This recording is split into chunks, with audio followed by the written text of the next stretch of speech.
I just invested 500 million coins in FC Mobile, so today I'm going to go over who I bought and why I invested in them. So as most of us may know, we are going to get a new icon exchange tonight. It is going to be the 94 rated Roberto Carlos, and because of that, there will be a ton of exchanges coming out, of course, in order to complete them, and therefore there will be a lot of cards in demand. 84 plus rated cards, 87 plus rated cards, most likely 89 plus rated cards, although we don't know all the requirements for sure. But what we can speculate is that it will be very similar to these exchanges. So there will be 4 groups of players that will be in high demand, since they will be specifically required for the Roberto Carlos exchange. The first group is Brazilian players, most likely 87, 86, 87, or higher rated, 85, 86 plus rated defenders as well, considering Carlos is a left back, anywhere between 85 to most likely 88, 89 rated La Liga players. And then on top of that, if we're going to go one step further, like the Hullet exchange, we might see 86 plus rated Real Madrid players, to be very specific, as Hullet had 86 plus rated AC Milan. So because of that, I went out and I looked up a bunch of different players, and I only have a few here. There are quite a few players that at least fulfilled 2 of those requirements. So as you can see, most of them here are defenders. We have 3 defenders and 2 attackers, but they each require, or they each fill out different requirements. For example, Eder Militao is 86 plus rated Brazilian, La Liga, Real Madrid, and defender, which I think is a crazy combo. Now, if the exchanges require 87 plus rated cards, then he's not going to be useful whatsoever. But I do think there's a chance that 86 plus rated will be in there, so he may go up in value. But I wouldn't invest all your coins into him. There's many different players. I would diversify. The other guy is 89 rated Vinny Jr., and that's because, for example, with the Jairzinho exchange, it required an 89 plus rated Brazilian player. So as Roberto Carlos is Brazilian and he is a 94 like Jairzinho, there's a chance it requires 89 plus rated Brazilian. So Vinny Jr. is one option. And if we look at his price, we could actually see he's been going up in value. He was at like 1.5, 1.6 million a day or two ago. Now he's all the way up at 2. These are people getting ready or anticipating he will be required in the exchange. 87 rated Marquinhos fills out 3 different requirements. He's 87 plus rated, which is pretty good, very lucrative. He's a center back, and he is Brazilian, which is a triple whammy. He might be a decent card to pick up. I've picked up a couple copies of him. Same thing with Eder Militao, Vinny Jr., all these guys. Exact same thing here goes with Gabriel, 87 rated, defender, and he is Brazilian. And then of course we have Rodrigo. It is not necessarily likely that there will be 85 plus rated Brazilian players required, but if it is something like 85 plus rated La Liga or Real Madrid players, he may be one of the best choices to go for. But of course we won't know what's going to happen until the exchange comes out tonight. And this is I should say, this is a huge gamble if you're going to buy these players for the exchanges, since we simply don't know who is going to be required in the exchange, and therefore all of these are 100% gambles. There's no way to know for sure. So, to be completely transparent with you guys, out of these players and a couple more that I'm not going to show, you could just look up Brazilian players, essentially 86, 87 plus rated Brazilian players.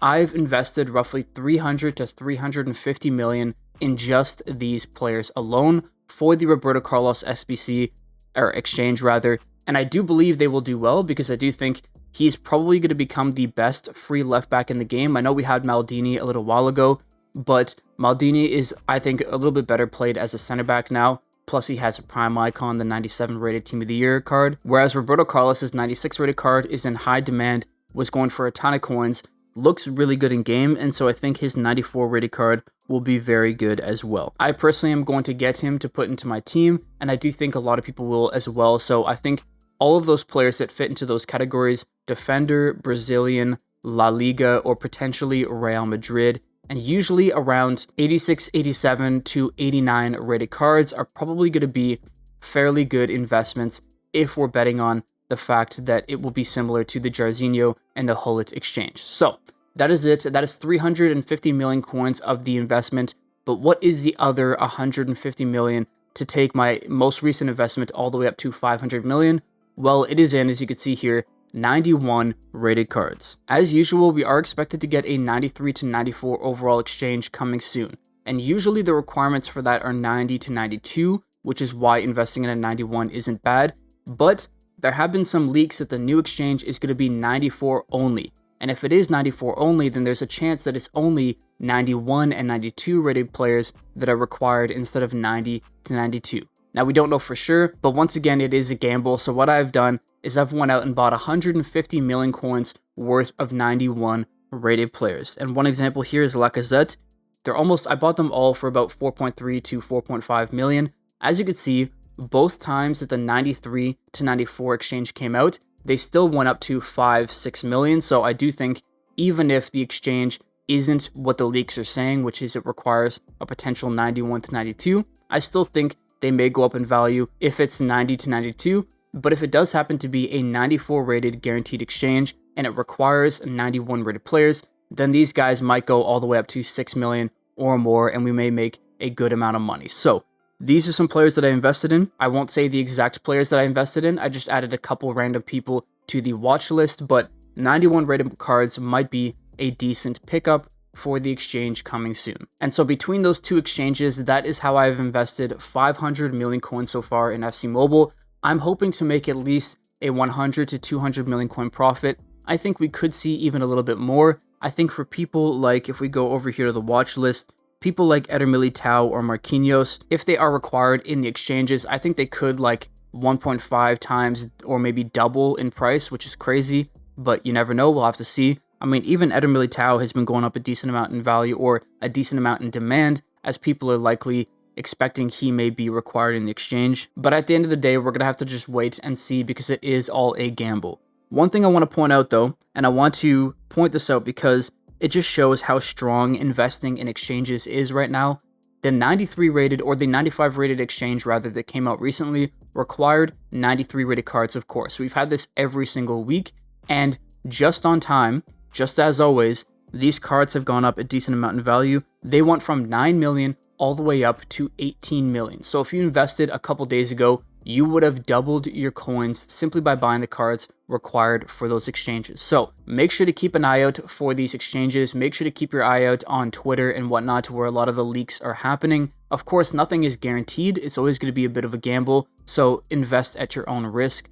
But investing in these exchanges have been so good for the past month or so. It's been a great way to generate coins. And a game plan I'm going with, and I hope you guys go with as well, is investing all your coins into these exchanges. Not all, but most of your coins in these exchanges, making coins. And then at the end of Team of the Year, when a lot of the cards have been packed, when their prices are somewhat at a low, we could buy up the teams that we want with the new players and then go into the next event or post Team of the Year with a great squad. And most likely a squad that's going to go up in value because Team of the Year cards are going to be out of packs. So that's been my game plan since the beginning. That's what I think will happen. I think it will go well. I mean, we've seen already the Team of the Year cards have been doing relatively well.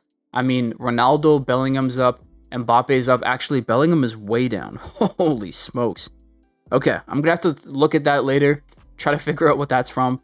So not everybody's doing that well, but it is something to be somewhat expected because these guys have been in exchanges, the 96 and 97 exchange, in packs for a very long time. So over time, these guys likely will go down in value a bit. But like I said, at the end of the Team of the Year event, I do think they will skyrocket. Maybe not skyrocket, but the prices will be very strong and they will go up quite a bit in value. And oh my, I just spotted something else.